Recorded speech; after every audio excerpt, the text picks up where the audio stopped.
लियाकत अली चट्टा ने कहा कि एक सियासी जमात के बहकाने पर अपना बयान दिया। उनका बयान सरीहन गैर जिम्मेदाराना अमल और गलत बयानी थी। मुझे अपने बयान पर बहुत शर्मिंदगी है। कौम से माफी मांगना चाहता हूँ। साबिक कमिश्नर रावलपिंडी लियाकत अली चट्टा ने इलेक्शन कमीशन में रिकॉर्ड करवाए गए बयान में कहा है कि एक सियासी जमात के ओहदेदार के कहने पर ऐसा अमल किया। ये ओहदेदार 9 मई के वाकयात में मुलविस होने पर मफरूर हो गया था। सियासी जमात के ओहदेदार से मेरा राबिता रहता था। मैं सियासी जमात के ओहदेदार की खुफिया मदद भी करता था। साबिक कमिश्नर रावलपिंडी ने कहा कि मैंने 11 फरवरी को खुफिया तौर पर लाहौर जाकर उस रहनुमा से खुसूसी मुलाकात की।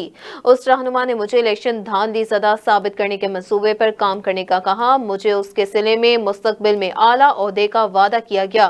पहले मैंने मशवरा दिया मैं इस्तीफा दूं, जिसमें धांधली का इल्जाम लगाने की बात शामिल हो। इस्तीफे का ज्यादा असर न होने के पेश नजर जज्बाती और ड्रामे से भरपूर प्रेस कॉन्फ्रेंस का फैसला किया।